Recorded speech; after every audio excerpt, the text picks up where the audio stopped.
दिल्ली के शायरों की बात हो और मिर्जा गालिब का जिक्र ना आए लेकिन नामुमकिन है। और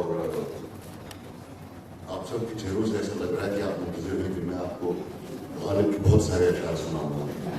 मैं आपकी इन उम्मीदों में पानी फेरना नहीं चाहता, लेकिन अगर गालिब का कलाम सुनना ही है तो आप यूट्यूब पर जा सकते हैं बड़ी आसानी से। मुझसे कहीं बेहतर कहने वाले महमूद साहब की आवाज़ में, फरीदा खानम साहिबा की आवाज़ में, बहुत सारे लोगों की आवाज़ में आप सुन सकते हैं। मैं कुछ इस बेहतरीन किताब के कुछ हिस्से पढ़ के सुनाना चाहता हूँ, क्योंकि कुछ ऐसी बहुत सारी बातें हैं। एक तो मैं ये सबसे पहले बता दूं कि मैं उर्दू का आलिम बिल्कुल नहीं हूँ और उर्दू शायरी का भी नहीं। मुझे मिर्जा गालिब समझा जाता है, इसमें मेरा कोई कसूर नहीं। और गालिब का कलाम वैसे ही हर एक जानता है।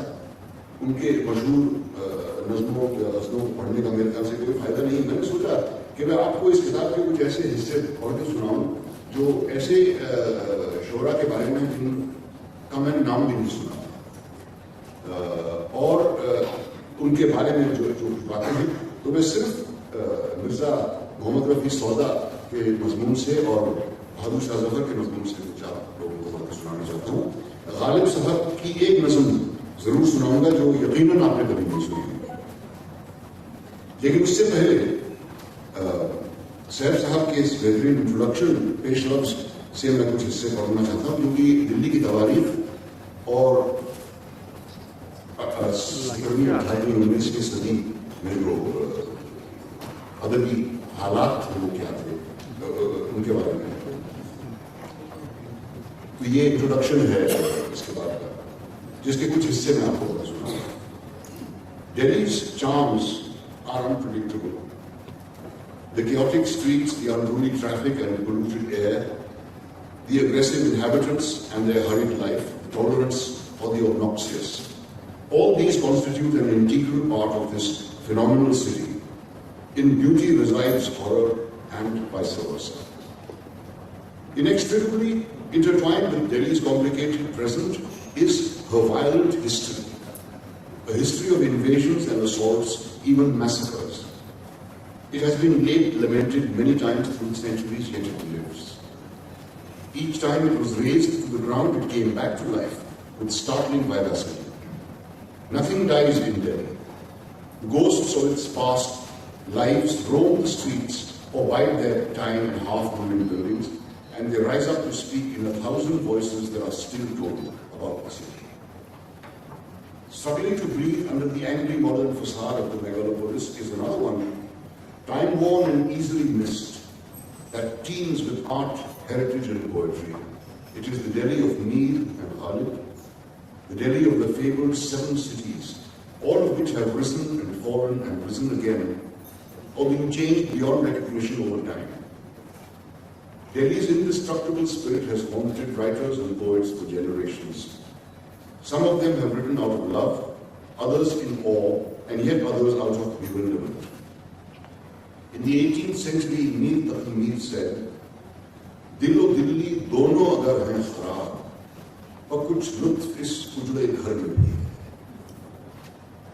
In the middle of the 20th century, personal sphere compared Delhi with Rome. There are many etymologies that have been offered for the name Delhi, but perhaps one of the most appealing is the philosopher Ramchandra Gandhi's suggestion that its name could derive from the words Delhi or Delhi, both meaning threshold. a permanent point of entry and departure, but forever resistant to any stamp of permanence. The city Delhi most resembles is Athens, with its monumental crumbling history strewn all around, its ramshackle, seething present. In this seething present, Delhi is bigger, more sprawling than it has ever been. Officially called the National Capital Territory of Delhi, it is the third largest city of India in terms of size, covering an area of approximately 1,500 square kilometers and the second largest in terms of population, home to more than 25 million people. And in the heart of this megacity, in the northeast of its central district, lies Purani Delhi, Old Delhi, where the tale of its glory and ruin and haphazard regeneration is best perceived. It is this walled city of narrow, crowded and cacophonous alleys where it is impossible to walk a few paces or even stand still without touching literally at least 10 other people that this book is about. Or rather about a few great men of verse who internalized the spirit of this remarkable patch of earth so deeply that they were Delhi and Delhi was them. And together, Purani Delhi and its iconic poets tell a 300-year-old story. The story of one of the most evocative languages ever known to humankind, Urdu.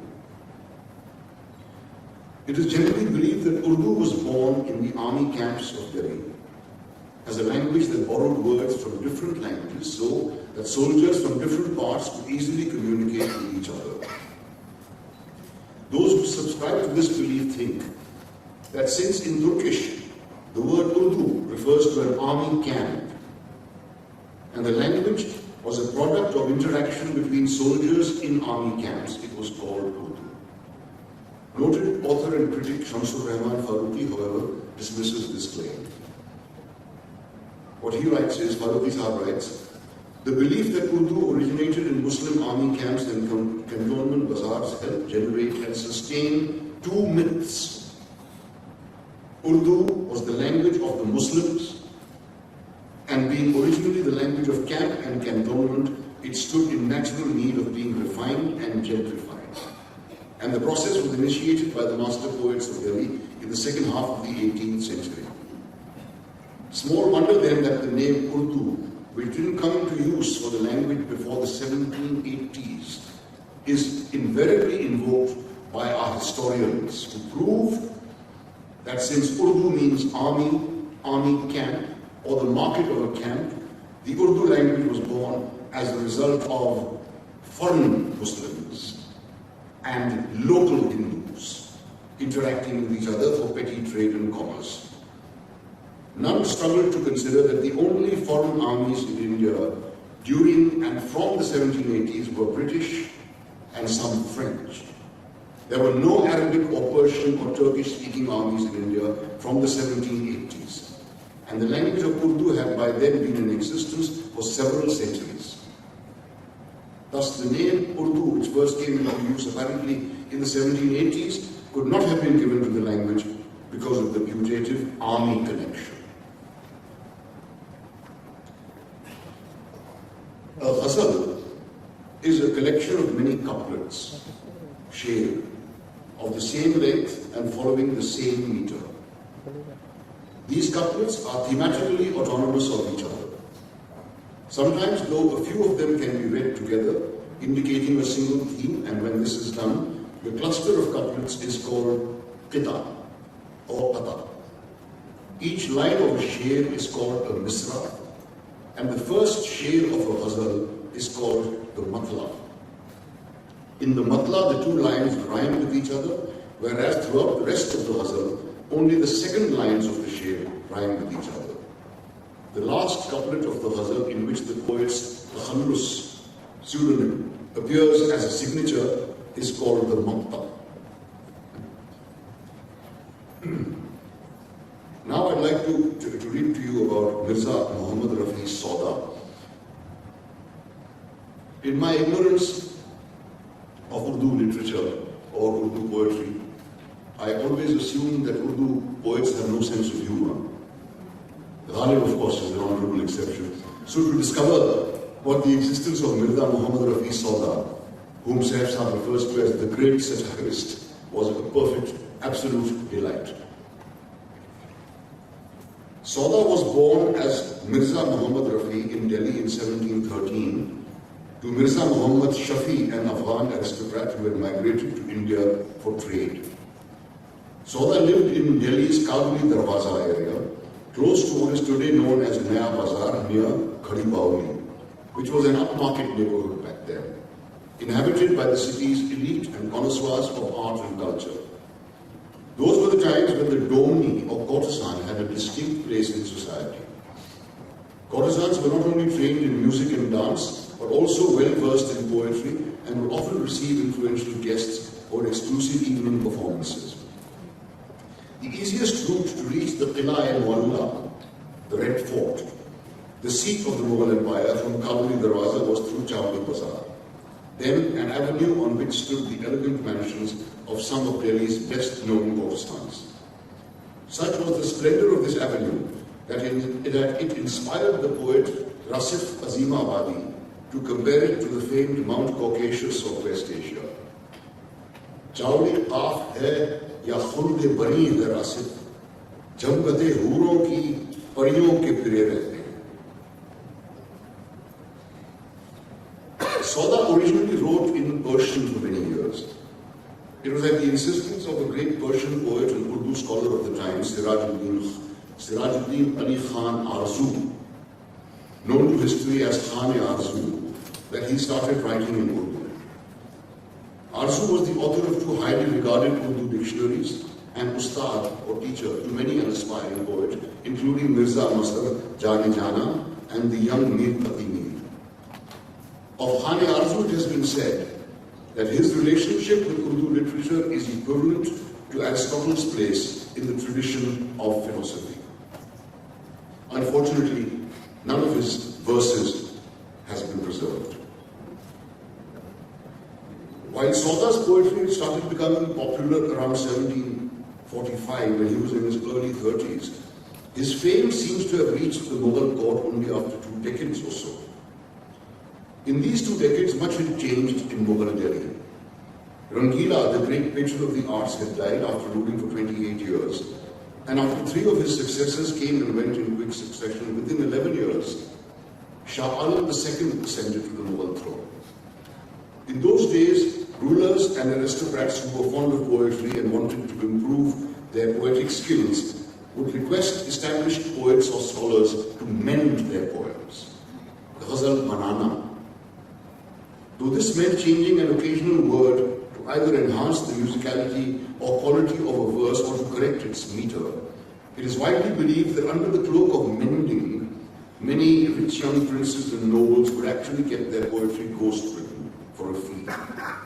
It was a fantastic arrangement. While the broke poet, who could or would do nothing other than composing verse, would not mind infusion of additional income, his rich benefactor would earn poetry. Something like our screenplay writers of our film industry.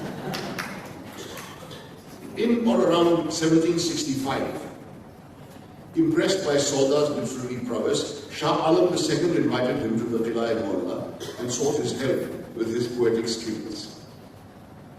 Sauda was a no-nonsense man. Soon the emperor's royal demands began to irritate him. It is believed that one morning the emperor was insisting that Sauda write a particular ghazal for him, and Sauda was avoiding the recitation. The emperor finally asked him, "Mirza, how many ghazals do you manage to compose every day?" Sauda replied, "My lord, I manage to compose only 3 or 4 verses." To this the emperor condescendingly said, "My friend, I compose 3 or 4 whole ghazals while I'm in my bathroom every morning." "No wonder they smell so bad," said Sauda, and came away. There is a little bit a selection of... Sauda was also a philosopher of sorts. With her unmatched grace and elegance, Zahra Nigah, the celebrated Urdu poet, and one of the greatest connoisseurs of the works of Sauda and Mir, recited a poem to me, in which Sauda beautifully explains how a youngster anxious to gain quick success, visited a wise man and asked him for Nuskha-e-Kimia, the fabled formula for the elixir which infuses eternal life in humans and makes them conquer death. The wise man told the youngster that he would give him the formula, but the elixir would work only on one condition. When asked what that condition was, the wise man replied that the elixir maker should never let the danger of a monkey, bandar ka khatra, cross his mind. This condition, of course, can never be fulfilled. The moment the elixir maker is done with preparing the magical potion and is gleeful and relieved that he did not let the danger or fear of a monkey cross his mind all the while, the thought of that very danger actually enters his mind. And thus the elixir is rendered ineffective. The point of this story is that if you cannot conquer your fear, no magic formula will work.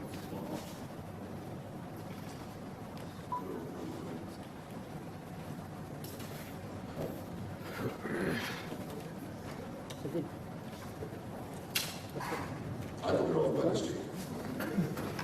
Sorry about that. So I'll read you the poem, which is quite delightful. कहा जाए है एक मुहव्वस का हाल कि रखता था नित कीमिया का ख्याल, ये सब करके दिल के बीच अपने कयास गया वो एक मर्द कामिल के पास, रहा उसकी खिदमत में वो चंद साल, किया मौका पा के आखिर सवाल कि अगर नुस्खे कीमिया याद हो तो बंदे को भी अपने इरशाद हो। कहा अगर यही था तेरा मुद्दा तो देता हूं तुझको, तू जा और ला, ये अज्जा है इसके, ये लेकर बना मगर इसमें एक शर्त है दरमियान, ये नुस्खा तू जिस वक्त लेकर बनाए कभू दिल में बंदर का खतरा न लाए। कहा अब तो ये बात मुमकिन नहीं, जो खतरा हो दिल में वो जाए नहीं, न समझा गरज उसके रंज नुकात के पर्दे में थी मर्द आरिफ की बात कि अगर दिल को खतरे के काबू किया, यो फिर है नुस्खे कीमिया। And now I'd like to read to you a selection from the chapter on Bahadur Shah Zafar. It begins with this extremely moving description by William Dalrymple from his book The Last Novel.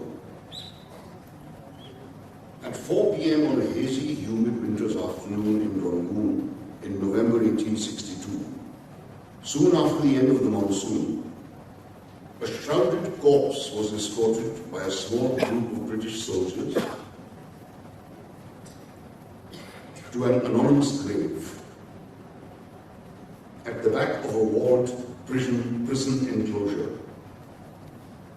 The bier of the state prisoner, as the deceased was referred to, was accompanied by 2 of his sons and an elderly bearded mullah. The ceremony was brief. The British authorities had made sure not only that the grave was already dug, but that quantities of lime were on hand to guarantee the rapid decay of both bier and body. When the shortened funeral prayers had been recited, no lamentations or panegyrics were allowed. The earth was thrown in over the lime and the turf carefully replaced, so that within a month or so, no mark would remain to indicate the place of burial. This funeral, described so memorably by Dalrymple, is not of a notorious criminal or common prisoner, but that of the last Mughal emperor of India, Mirza Abu Zafar Sirajuddin Muhammad Bahadur Shah, an accomplished music composer, a revered Sufi, a distinguished theologian, a great connoisseur of art and poetry, and a poet himself known to the world as Bahadur Shah Zafar. For more than 200 years, Zafar's Timurid ancestors had ruled the larger chunk of South Asia with a splendid and ostentatious display of wealth and authority, frequently translated into matchless architectural wonders and peerless artistic marvels. However, after the death of Aurangzeb in 1707, the empire had started fragmenting. By the time Zafar inherited the throne in 1837, he was already 62 and frail. Delhi had changed. The territorial limits of the empire barely extended beyond the walls of the Qila Mualla, the Red Fort, and the grandeur of the Mughal crown had almost faded away, forcing Zafar to compare it with a beggar's bowl. Ya mujhe afsar-e shahana banaya hota, ya mera taj gadayana banaya hota. Roz mamur-e duniya mein kharabi hai Zafar, aisi basti se to veerana banaya hota.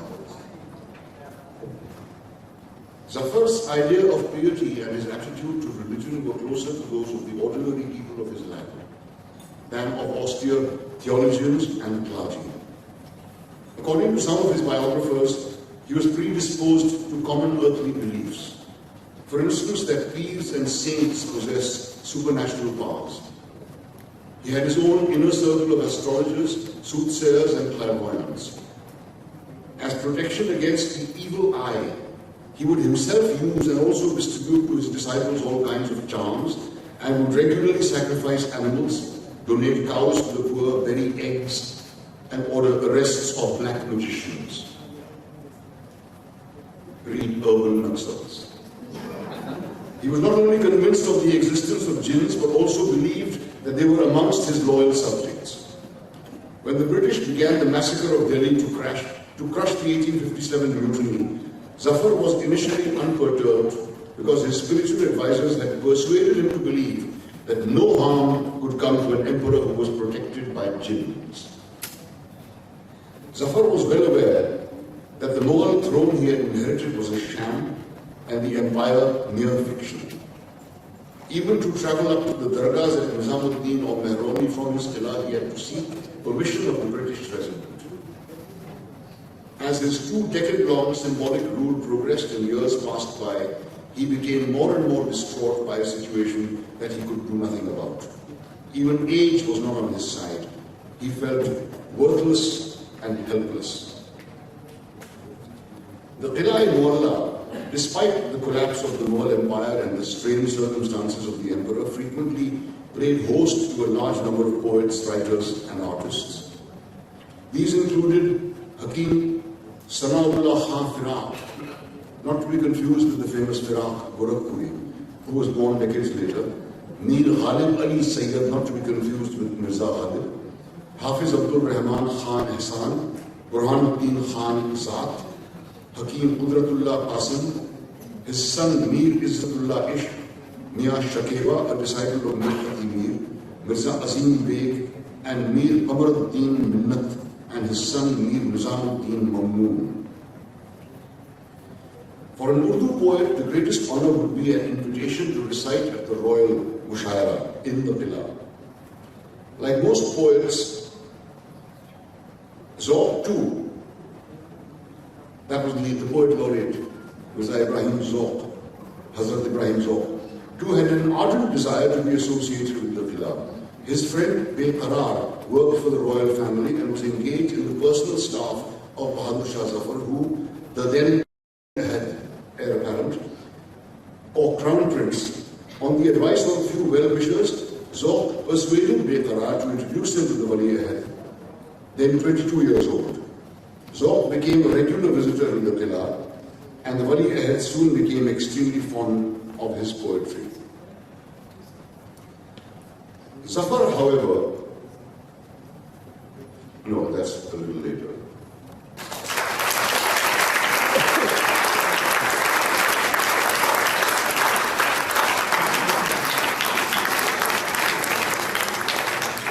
Thanks for the book, some beautiful photographs. We'll join in the discussion.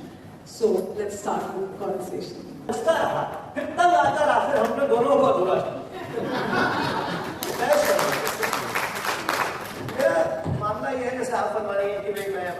was born in Bombay and I thought that many of the Marathi words were Hindi words, etc. With me, it was just the other way around. I was born and brought up literally in the lap of Urdu. In my family, you used to have different diwane, Ghalib in every room, and in every room, and the conversations were not only about poetry, but also in poetry. I'll give you an example. हमारे पास एक खरगोश था अपने घर में पाला हुआ था तो हम लोग रात को जो है डाइनिंग टेबल पर बैठे थे खाना खा रहे थे स्कूल एंड वो खरगोश साथ में वो किचन के दरवाजे से झांक के देखते थे। उनको बुलाइए तो अंदर वापस चले जाते थे। तो हमारी अम्मा ने दाह का बहुत मशहूर शेर पढ़ा कि खूब पड़ता है कि चिलमन से लगे बैठे हैं, साफ छुपते भी नहीं, सामने आते भी नहीं। इसी तरह ही वो हमेशा से। And Delhi is what was you know, Delhi has always enchanted me. It didn't when I was growing up in Delhi. Even though the Delhi of my school days and college days was a far more, you know, it was a more beautiful place and calmer and more peaceful, etc. तो मैं एक blog लिखा करता था और उसका title था दिल्ली जो एक शहर है, मीर के खास किया गया। And from that blog extraction used to be published in first Urdu के शोरा में 3-4, जैसे गालिब को आपने भी फरमाया कि नजमुद्दौला और खिताब सब दिए गए और उनसे कहा गया कि भाई आप ये लिखिए history of the Mughal empire in Persian. ऐसे कुछ मेरे साथ भी हुआ था। लाइक गालिब भाई को नहीं Humayun then stop with the way take back shayar, so was I also stop after 3। लेकिन फिर मुझे ये सूझा कि साहब ये काम जो है इसको करना चाहिए। तो दिल्ली जो है वो वैसे तो ट्रेडिशनली आप देखिए अगर आप एक जुबानों में cities have been referred to in the feminine gender, but more so for Delhi because Delhi was the female beloved of her poets.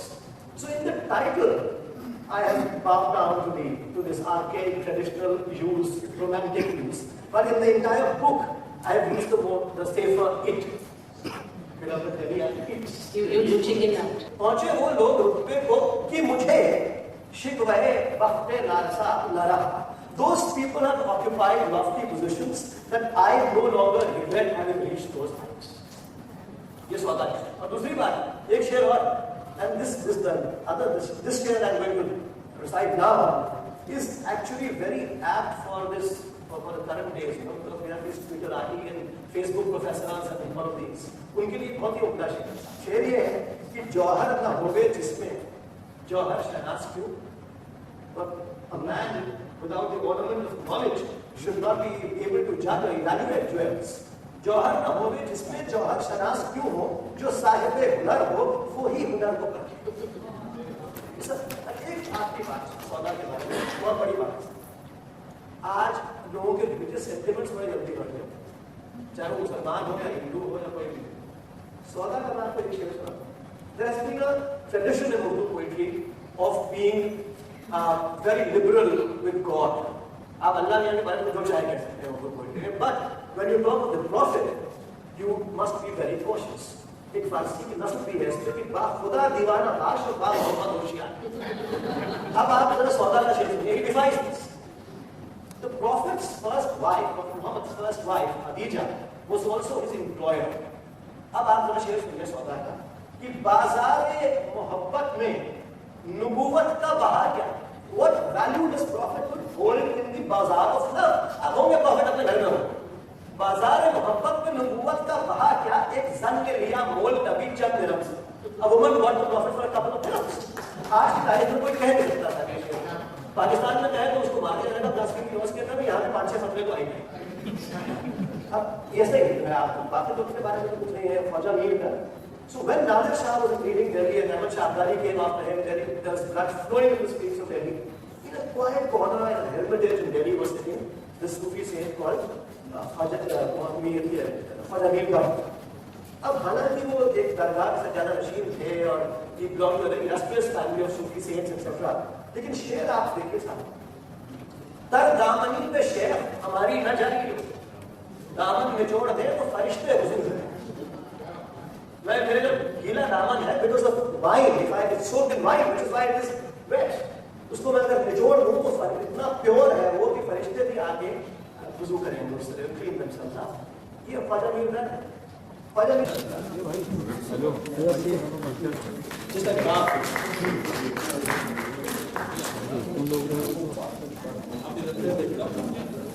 यदि ब्लॉग को लिखेंगे बस Priyanka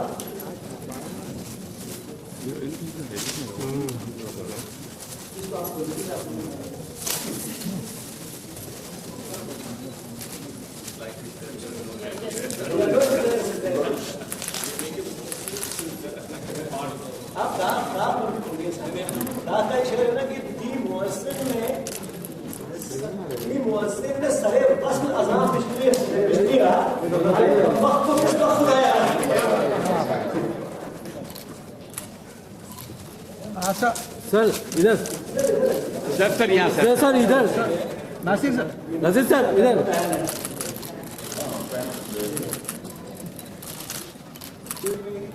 all of you are straight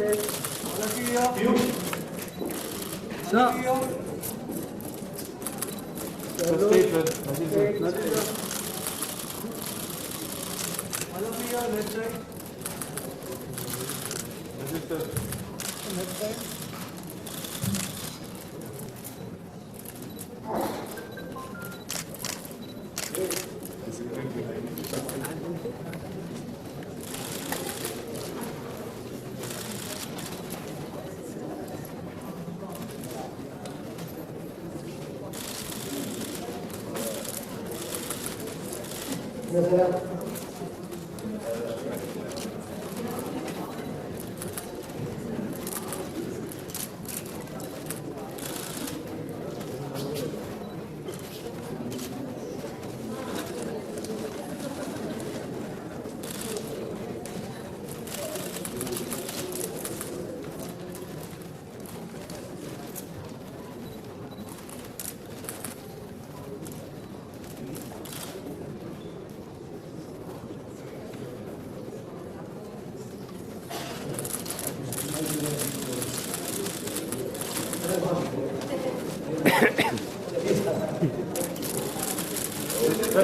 sir stake